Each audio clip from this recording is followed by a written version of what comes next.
What's up, everyone? Welcome back. Listen, 2026 isn't just another year for gaming. It's a full-scale assault on our free time and our bank accounts. We're talking about the heaviest hitters in the industry finally stepping out of the shadows. From the neon streets of Vice City to the foggy, nightmare-fueled corners of Silent Hill, the AAA giants are back to reclaim their thrones. So, grab a drink, tell your boss you've caught a 2-year flu, and let's dive into the most anticipated AAA masterpieces of 2026. Let's go. All about destruction and... Konami is finally letting the professionals take over, and Silent Hill Townfall looks like the psychological mindfuck we've been craving. Developed by the masters of atmosphere at No Code, this isn't your typical run-through-a-dark-hallway jump-scare simulator. It's a grounded, experimental take on the series that focuses on the dread you can't see. The town itself feels more like a living entity than ever, reacting to your actions and your character's deteriorating mental state. The gameplay is a mix of classic survival horror and deep, investigative puzzle solving, where the clues are hidden in radio transmissions and distorted memories. The sound design is reportedly so unsettling that it'll make you want to rip your headphones off just to check if someone is standing behind you. It's gritty, it's mysterious, and it aims to peel back layers of cosmic horror we haven't seen in the franchise before. If you're tired of modern horror holding your hand and want a game that actually respects your fear, Townfall is going to be your new nightmare. Just don't blame me if you start sleeping with the lights on again. The Darun siblings are back, and if you thought the previous games were a tragedy, A Plague Tale Legacy is here to prove that things can always get worse. Set years after the events of Requiem, we find a much older, battle-hardened Amicia navigating a Europe that has completely surrendered to the bite. The tech behind the rat swarms has been cranked to a terrifying level. We're talking about nearly 1 million rats on screen at once, flowing through the streets like a literal river of death. The open zone segments are significantly larger, giving you more freedom to use the environment, stealth, and alchemy to survive. Amicia is no longer just a protector. She's a survivor who isn't afraid to get her hands dirty. The emotional weight of the story is still the core, but the stakes have gone global. The visuals are peak next-gen, showing off a world that is both hauntingly beautiful and disgustingly decayed. It's a brutal, heart-wrenching journey that pushes the limits of cinematic storytelling in games. Get ready for a masterclass in tension and tears, because this legacy is written in blood and rats. The undisputed king of 2026, Rockstar is taking us back to Vice City, and let's be real, the level of detail is just psychotic. We're talking about an AI system where every NPC has a simulated life, a job, and probably a criminal record. The world of Leonida is a massive, neon-soaked parody of modern-day Florida, and it's twice as insane as you think. You play as Lucia and Jason, a duo that brings a much more personal Bonnie and Clyde vibe to the chaos. You can walk into almost any building, use a social media system that actually influences events, and participate in Florida Man antics that are probably too accurate for comfort. The graphics use a new version of the Rage engine that makes lighting and water physics look better than real life. Whether you're running a drug empire or just filming a street fight for the in-game version of TikTok, the world feels alive in a way no other game has ever achieved. It's the most expensive entertainment product in history, and it shows in every pixel. This isn't just a game launch, it's a global event. If you're not hyped for this, you might actually be a robot.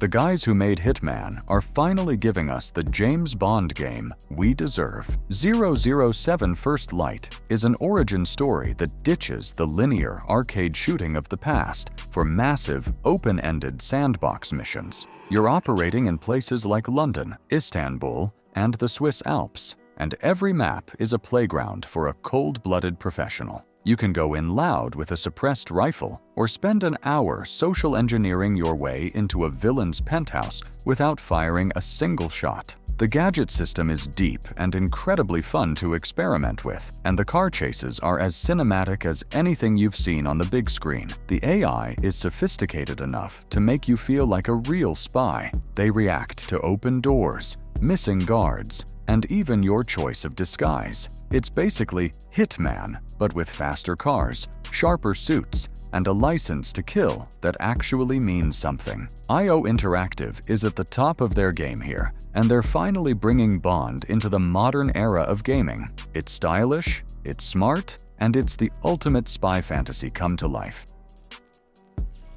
The Horizon Festival has finally landed in Japan, and it's a visual masterpiece. This is the first Forza built from the ground up for the latest hardware, and the map is a stunning contrast between the neon-soaked, high-speed highways of Tokyo and the quiet, technical mountain passes of Hakone. Car culture is the absolute soul of this game. They've introduced walkable social hubs where you can actually hang out with other players on foot, check out their custom builds, and trade tuning setups in person. The nightlife system is a game changer. When the sun sets, secret street races and drift meets appear all over the city, with a lighting engine that makes the rain-slicked asphalt look like a movie. The customization is deeper than ever, letting you tweak everything from body kits to exhaust notes. Whether you're a casual cruiser or a hardcore drifter, the physics have been refined to satisfy everyone. It's a massive, beautiful love letter to the Japanese automotive scene, and easily the most impressive racing game ever made.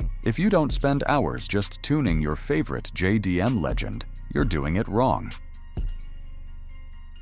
Alright, let's talk about the game that's going to make us all emotional wrecks again. Life is Strange. Reunion is the ultimate fan service project that Square Enix finally greenlit after years of teasing. We're heading back to Arcadia Bay, or what's left of it, to follow Max and Chloe in a story that takes place years after the original Storm ending. This isn't just a nostalgic walk down memory lane, it's a full-blown supernatural thriller. Max is an adult now, and her powers have evolved into something far more dangerous called timeline bleeding. The open world, or rather, the open town, of Arcadia Bay is much more reactive this time. You'll be navigating between shifting realities, where different choices you made in the past have created completely different versions of the city. One minute you're walking through a thriving community, the next you're in a ghost town. The gameplay is a mix of deep narrative choices and a revamped rewind mechanic that allows you to manipulate physics and solve complex environmental puzzles. The soundtrack is already sounding like a masterpiece of indie folk vibes, perfectly capturing that beautiful depression the series is famous for. It's a game about trauma, growing up, and the terrifying weight of having the power to change everything. If you're ready to cry your eyes out while unraveling a cosmic mystery that ties the whole franchise together, this reunion is going to be your highlight of 2026. Just make sure to pack a mountain of tissues, because this one is designed to break your heart into a million pieces all over again. The girls are back, and things are about to get very, very weird. If you have a weak stomach, you might want to skip this one. ILL is a first-person survival horror game that's pushing the boundaries of body horror and gore tech. We're talking about an advanced dismemberment and mutation system where the monsters don't just die, they fall apart, shift their shapes, and react in real time to where you shoot them. The environment is a decaying, semi-open world that feels like it's made of flesh, rust, and bad vibes. The technical level of the animations is honestly mind-blowing, making every encounter feel visceral and dangerously close. It's not just about jump scares, it's about the sheer, disgusting physical reality of the nightmare you're trapped in. You'll have to scavenge for resources, manage your limited ammo, and pray that whatever is lurking in the next room doesn't have too many limbs to handle. It's unapologetically violent and incredibly atmospheric, aimed squarely at the hardcore horror fans who think the genre has gotten too soft. It's the kind of game that'll make you want to wash your hands after every session. It's pure, unfiltered terror.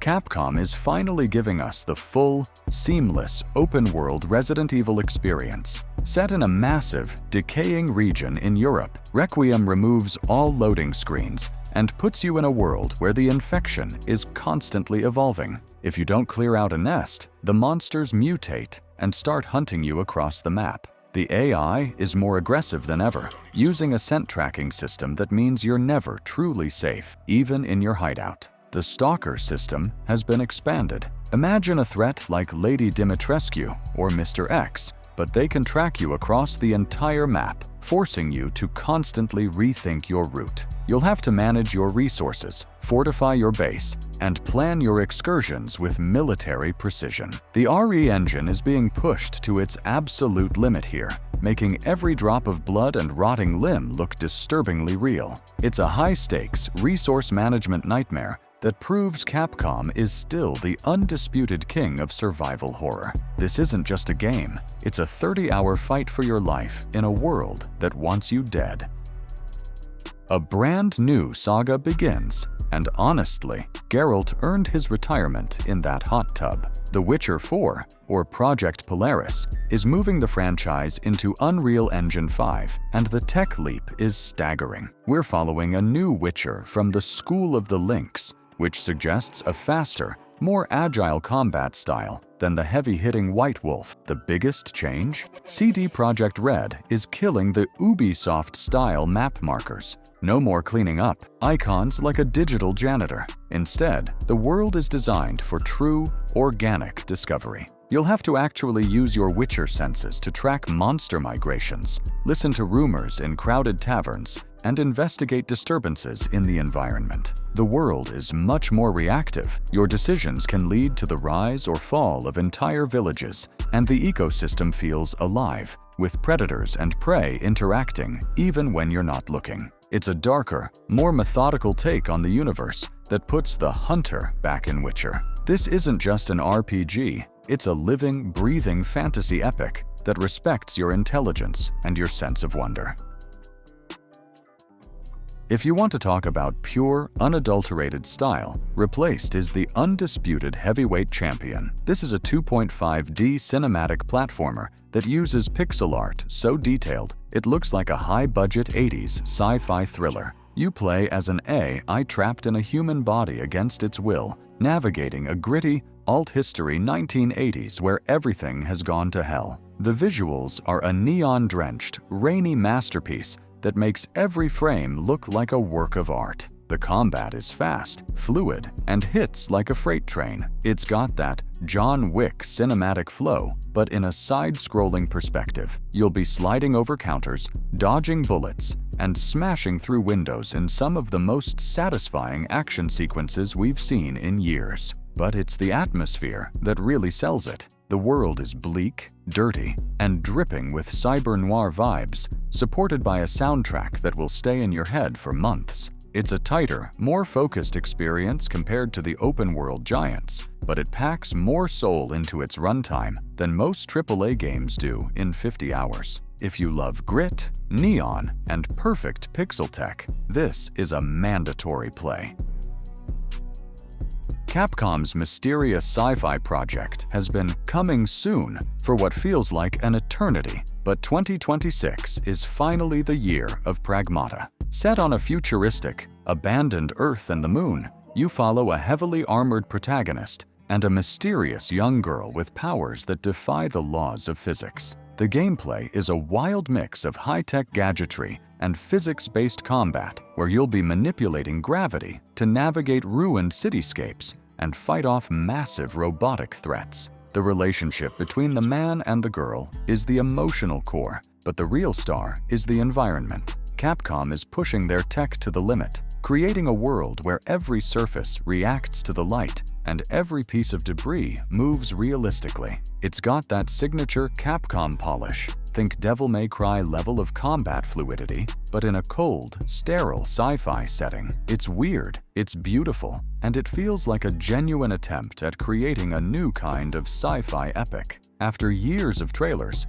we're finally going to see what happens when Capcom goes full astronaut core. It's bold, it's experimental, and it looks absolutely stunning.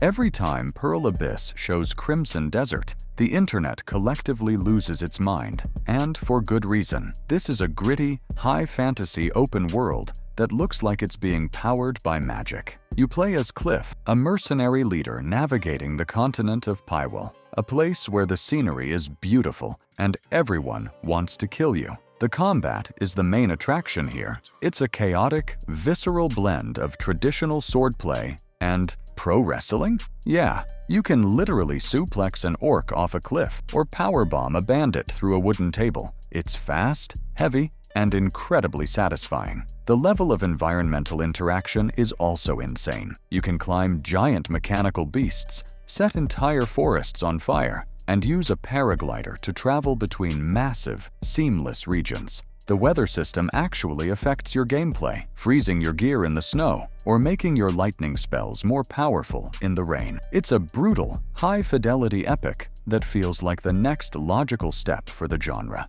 If you've been waiting for a game that blends the world-building of The Witcher with the freedom of Dragon's Dogma, this is it.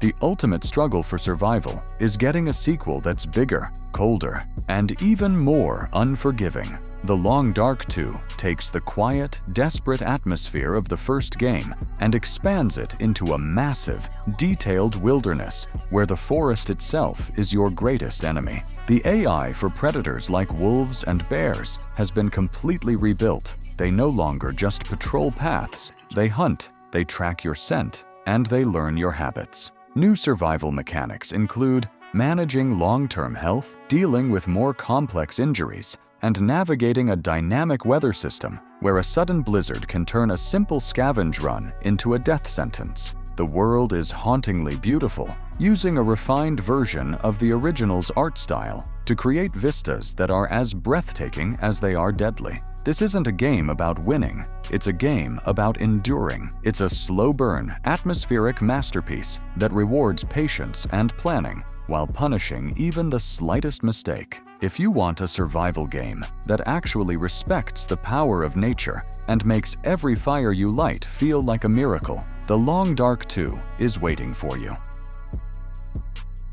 The cult classic that helped define the open-world RPG is coming back to show the newcomers how it's done. The Gothic 1 remake stays 100% true to the tough love philosophy of the original. You are a nameless prisoner, tossed into a magical ore colony, and the world doesn't give a damn about your survival. You have to earn every scrap of food, every rusted sword, and every bit of respect from the 3 rival camps. The social hierarchy is brutal, and the wildlife is even worse. If you wander into the woods at level 1, a scavenger will rip your throat out in seconds. The ecosystem is fully simulated. Creatures hunt, sleep, and have territories that change over time. The combat has been modernized for today's controllers, but it still requires timing, strategy, and a healthy fear of getting your head caved in. It's a gritty, dark, and deeply immersive journey from a literal nobody to a legend. Welcome back to the colony. Try not to get scammed by the first guy you meet. And remember, don't talk to the sleepers. It's the ultimate hardcore RPG experience. Remedy is back to turn our brains inside out, and Control Resonant is taking the reality-warping madness of the oldest house and spilling it out into a full urban environment. Jesse Faden is back as the director, but the hiss, or something even worse, has begun to bleed into the real world. The physics engine is the star of the show. You can rip chunks of concrete out of the street, levitate cars, and use the very architecture of the city as a weapon. The combat is a high-speed, telekinetic dance where the world around you is constantly shifting and breaking. The narrative is as trippy as ever, blending live-action footage with in-game weirdness to create an atmosphere that is uniquely Remedy. You'll be exploring awe sites across the city, solving interdimensional puzzles, and fighting enemies that defy the laws of space and time. It's stylish, it's loud, and it's incredibly fun. If you want an action game that feels like a Christopher Nolan movie mixed with a fever dream, Control Resonant is going to be your new obsession. Just try to keep your feet on the ground. Imagine if BioShock and Fallout had a steampunk baby that let you mess with time. That's Clockwork Revolution. Developed by the RPG veterans at InXile, this is a first-person adventure set in the gold-drenched city of Metropolis. The catch? The city's perfection is a lie, built on a secret time manipulation device. You discover this tech and can travel back in time to change key events in the city's history. When you return to the present, the world has completely changed based on your actions. Wealthy districts might become slums, or a peaceful leader might become a tyrant. The combat is a mix of high-tech, steam-powered gadgets and visceral gunplay, letting you slow down time or use mechanical abilities to gain the upper hand. The world building is top-tier, filled with Victorian-era robots and political intrigue. It's a smart, stylish RPG that actually makes your choices feel heavy and permanent. If you've missed the immersive sim vibes of Deus Ex or Prey, this is the game that's going to fill that void. Time is on your side until it isn't.